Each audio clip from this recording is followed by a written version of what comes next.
Hi, and welcome back to another episode of the History of Fan Anime. I'm your host, William Chow, and today's episode is really another great show and tell type episode. I'm going to show you how some of the fan subbing techniques have improved so much with the use of technology, and basically have that able to contrast against what we used to do in the past, right? So, before I begin, I want to remind everyone to go down below, click like, and click subscribe. Anything that you write, or even just the like on the thing, it does help the YouTube algorithm go through. And if you want to put in your comments about how fan subbing and that kind of stuff works, and maybe just how progressive technology has become, again, just put that in the comments. All those comments do help the algorithm, all right? And for those who have like to support me financially, I do have the PayPal and the Patreon down below. I've just updated the Patreon list of episodes again, and again, I've already sent out all to all the new members. There's lots of new episodes and lots of credits and that kind of stuff. I'm also in the process of making a new introductory video for my channel, trying to put together some of the clips and all that kind of stuff together. So again, more stuff is being worked on that. So again, do keep in touch with that. All right, and thank you for all the contributions, because it really does help. All right. Anyway, so today's episode is about fan subbing, and basically, I've been doing a lot of episodes where I've talked about how we used to do fan subbing in the past, and again, a lot of people, just don't know how it was, because I said everyone has this pre-notion that all you have to do is just throw the video into a computer somehow, and all these softwares will do all the audio peaks and all that stuff, and all you have to do is just put the translation in place, and there you go. It's already fan sub sort of thing, right? They think it's some sort of magical thing that you shove into a computer, and Substation Alpha or one of these subtitling programs will just take care of it for you, and out comes the final product, right? This is obviously very far from the truth. A lot of work actually has to go into doing subtitles, even with sometimes systems and that kind of stuff, like for example, Substation Alpha or whatever. There is still lots of manual editing that requires it done, a lot of typesetting and all this, and all these other various different things, and including lots of fine tuning and the timing. All has to be done manually. Anyway. I've got a previous episode that I've made, which goes through the traditional process that I'd used to do the fan subs, and in today's episode, I want to show you one of my more recent translations and subtitles. With the advent of new technology, and just to show you how much simpler it is now than it was back then. Okay, so. Without further delay, I'm going to go show you, how I done one of my more recent translations, and how I did the subtitles on it, and just sort of compare, how much quicker and how much faster, the translations and basically the subtitling process has gotten nowadays. And now, as I said, I'm sure. Give it a few more years and that kind of stuff. This entire system of fan subbing and that kind of stuff will be a mute point, because we'll have I guess the equivalent of a universal translator, like or Babelfish from Hitchhiker's Guide to the Galaxy, or the universal translator from like Star Trek or something. We'll have that all already done, and we'll understand this stuff. Like our second skin, and we don't even need these things like fan subbers and all that kind of stuff, because we just put on a device or something, or the computer will automatically generate the subtitles for us in real time as we're watching the anime. Okay, but until then, here's our current process that we use. Okay, so I'm sure you're excited to have a look and see how this is done. So without further delay, let's begin. Okay, in today's episode, I'm going to be using this CD. This is the Street Fighter 2 Mad Revenger CD. Okay, so this happens to be just one of the CDs I ended up buying. Didn't know what it was, so it just had Street Fighter on it. So I said, all right, awesome, yeah, I'm going to order it in. So I ordered it in and realized, holy crap, the entire thing is a radio drama. So basically, even before the Street Fighter 2 movie came out, they produced this CD, which basically has the story of Street Fighter done in an audio book kind of form, right, or kind of a radio play kind of form. And so held on to this thing for these past 30 years or whatever, waiting for it to get translated, and now this is my perfect opportunity to do so. So what I'm going to do is I'm going to do the sort of translation for this one finally, and now we get the original background story for Street Fighter 2, with voice actors and everything, the Japanese voice actors as it was originally released, because they never release this kind of stuff, even with the movies and the Street Fighter 2 V TV series, which was technically just before this particular period. We have this as the sort of the official storyline for Street Fighter 2. And so now finally with the ability to actually get this translated, we get the full story. This is also really neat because the character designer who did all the artwork for this one is Satoshi Ushihara. Of course, you know him as Breastman. Again, really nice pictures of characters like Chun-Li, for example. And you can see some of the manga artwork that he's done inside the CD cover for this one. So anyway, what I'm going to do is we're going to take the CD here, and we're going to put it into a CD player, and we're going to extract the audio file, because obviously we just need the audio in order to throw it into the translator and into the subtitling scripter. Okay, so first we'll do that. Okay, so we're going to take this website here called TurboScribe. Okay, they're not a sponsor, but it's a free to use web resource. And so I'm just going to take my MP3 file here, which is just contains just the dialogue. I'm going to drag it and drop it in there to upload this file to the server here. And then basically, it gives you a couple different options here. But for the basic Japanese subtitles and the time for that, I can leave all the things in raw form and then just basically submit. Now the thing is going to basically upload the MP3 file up to the TurboScribe server, and then it's going to take its time. It's going to figure out where all the speaking, all the Japanese speaking is, and all that kind of stuff, and it's going to figure that all out. And it's also going to mark the timing of when they start speaking and when they stop speaking, and put it all together for me in a SRT file, okay, or the subtitling type file for me. So basically, we'll just put it in there and we'll leave it to do the work. Okay, and while it's doing that, I'm also going to take the same file. All right, I'm going to again drag and drop it and let it load onto the transcribe website there. And the only difference is I'm going to change one of the settings, because obviously the audio language is still Japanese, but I'm just going to go down here and change the setting under more settings to automatically translate it to English. Okay, to transcribe the dialogue into English. Okay, and then I'm going to click transcribe, and then it'll do basically the same thing I told it to do in step 1, except now instead of all the dialogue that it's transcribing, it's going to transcribe it into English instead of into Japanese. So I'm effectively doing a translation of it, and also marking all the time points in and out for it. Okay, so this file will be all nicely timed and translated now. And we'll just let the computer do its thing here. Okay, so basically now after we've downloaded the SRT files from the TurboScribe, and if we have, let's say, an MP4 version of the audio, we could throw it into a program like VLC, and with it playing the video and whatnot, with the audio complement, of course, we could add the subtitle track as the file. So we can just go basically load subtitle track, and then we load that SRT file, and there we have a subtitled version of the the audio, essentially, with a still picture, of course, that we're using here. We have the English version that we did. That was the second one where we had the transcription done in English, but we can also load the first one, which was the transcription done in straight Japanese.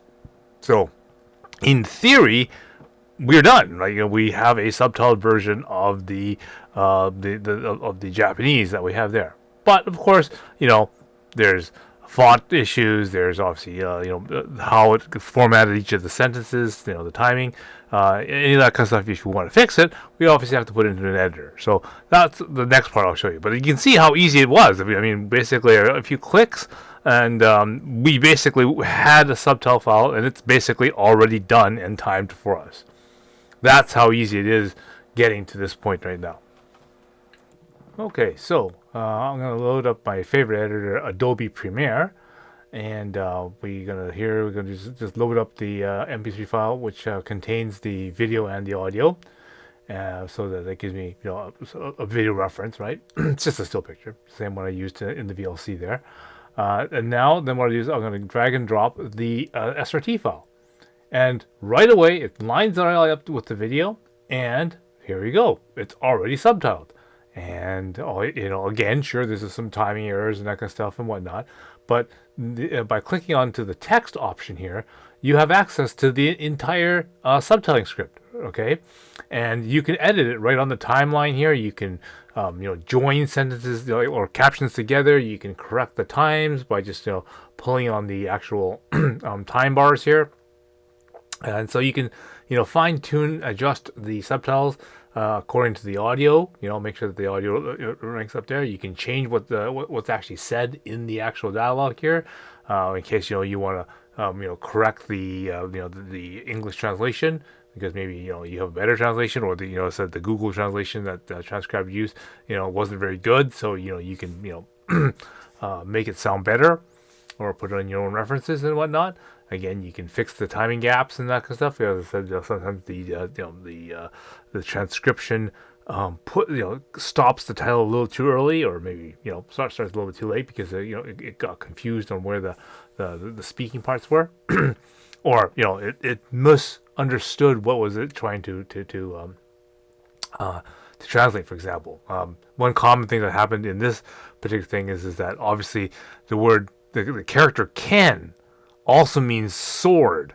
So sometimes it didn't know that it was referring to Ken as Ken the person, rather than Ken as in sword, or something. Or maybe sometimes it'll mistranslate the word Hadoken, right? Because it's thinking Ken as like a sword, right? So sword attack or something like that, rather than it's Hadoken, meaning his fireball move, right? Anyway, so these are little things that you would do the corrections to. But as you can see, virtually all the timing and everything is already done for you. And again, I can also flip this around by going, okay, well, I want to put in the Japanese one. So I can just grab and drop that SRT file with the Japanese text. And then now it'll give me two subtitle lines, one for English and one for Japanese. And now, of course, you can only have one going at once. Like you can only have one of them going at once. You can't have both of them on the same track, unless, of course, you do some fancy trickery. Anyway, but now you can have it in straight Japanese. So again, if you're a person who wants to just subtitle this in a Japanese font, no big deal. Here you go. Here's your Japanese font. And you see, the fact that you can do this in Japanese doesn't mean that you're only restricted to Japanese. I mean, you could have had this in like French or Spanish or Chinese or something, right? All this flexibility becomes available to you. And again, this already comes like pre-done up for you in Adobe Premiere. You don't actually have to do really any timing or any of that kind of stuff. You just gotta fix it up and correct it up a little bit. Anyway, you can see how simple this is.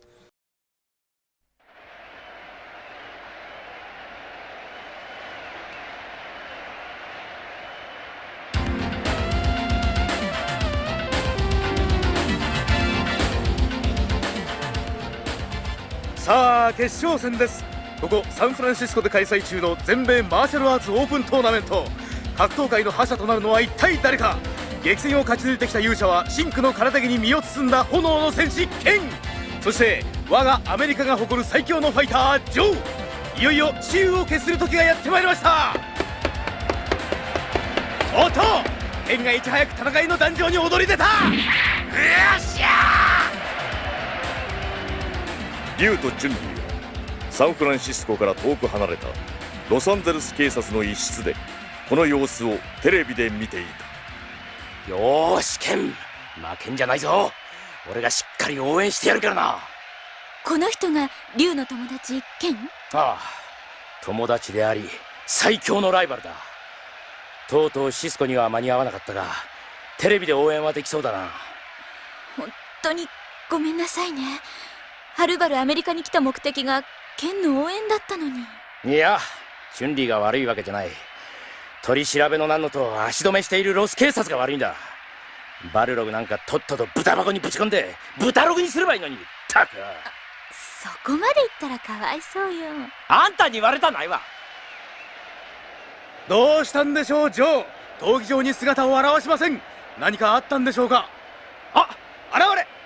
いや、違う人物だ。久しぶりだな、ケン。お前は何？知ってるの竜？サガット、闇の格闘。どうしたことでしょうか。突然眼帯をつけたスキンヘッドの大男が現れました。あ、背中に担いでいるのは放り投げたジョー。なんとケンと決勝戦を戦うはずだったジョーが今ボロ雑巾のように倒れております。久しぶりにしては妙な挨拶だな。サガット、何の真似だ。決勝戦を変われと命令したら、この男変わってほしくば俺を倒してからにしろなどとほざきよったので眠らせた。ほう。で、何のために？修羅の道を行く者同士、顔を合わせる目的は戦い。これしかあるまい。飛んだ。謎の格闘家サガと大きく跳躍して闘技場に降り立った。受けるか、ケン。面白い。こういう演出もプロモーターは喜ぶだろう。来いサガット。行くぞ。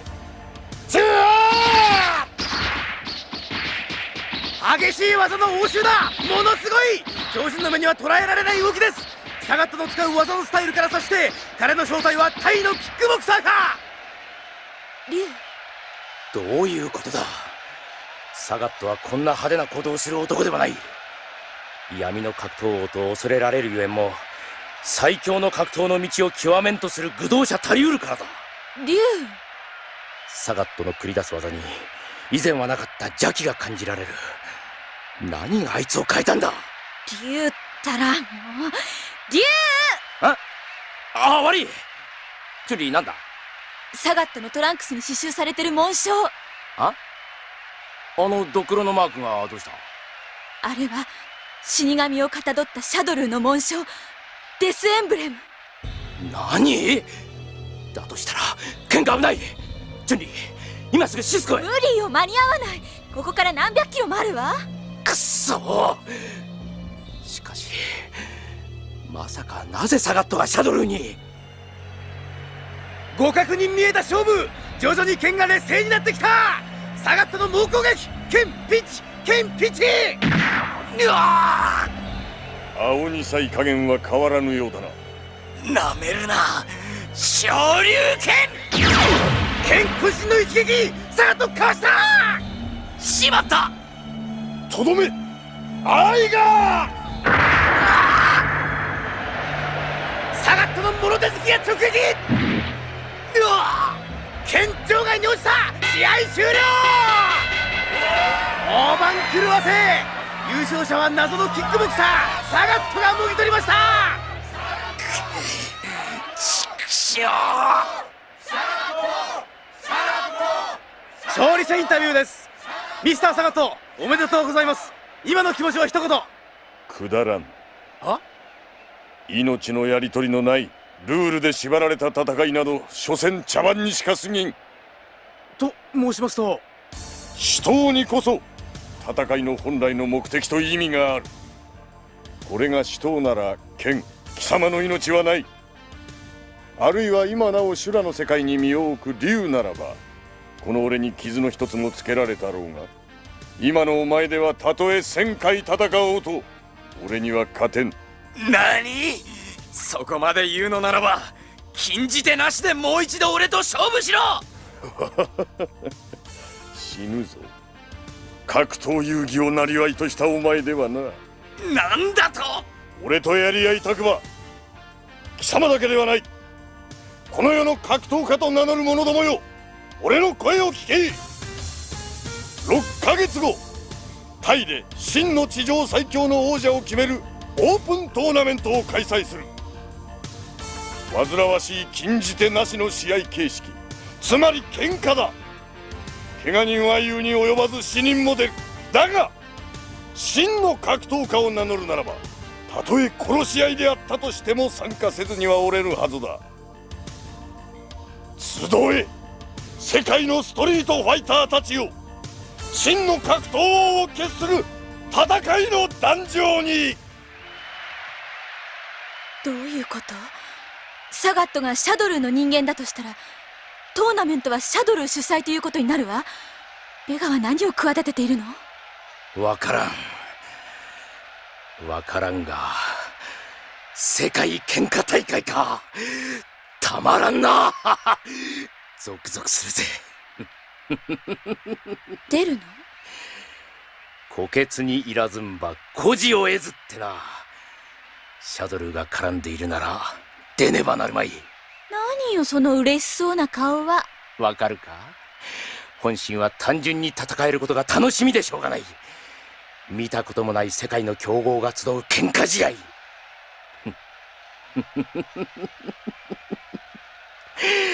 おいしいな。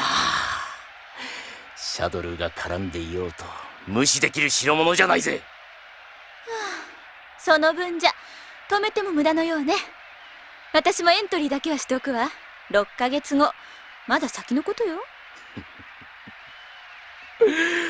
体がうずくぜ。おーし、腕立て伏せ旋回。うっせっせ。ベガは己の野望を達成するための布石を次々に打っている。早く何とかしないと絶望的な状況を招いてしまうだろう。だけどどうすればいいの？ベガの野望とは一体。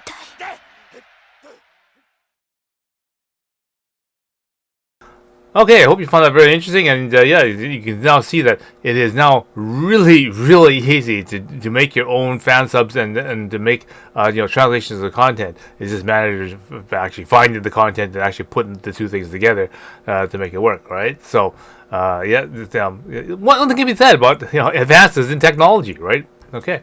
Anyway, so hopefully this will make it easier for us to enjoy more different types of anime. And again, I don't know how long this will last, maybe a couple of years or whatever, but I'm sure within the next decade, we will have the equivalent of a universal translator. And this process may not be actually necessary anymore. But for the time being, this will suit fit. Okay, so until next time, I will see you again.